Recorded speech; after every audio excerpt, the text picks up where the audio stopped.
ушул кытайлык бир тууган кыргыздардын калпагы өзгөчө стилде, өзгөчө тигилет экен. Булардыкы аябай эскилиги жеткен калпакты кайрадан иштеп чыктым.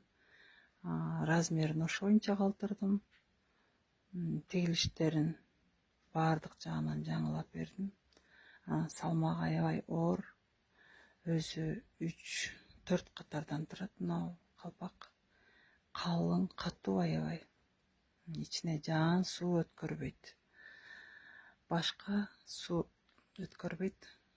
Ичинен 2 кат фетр деп коет, ошону клейлеп, анан анын сыртынан кийиз, ичинде материал, ошонун баарын кабаттап, ичинде өзүнчө шрифтурунан жасалган калпак.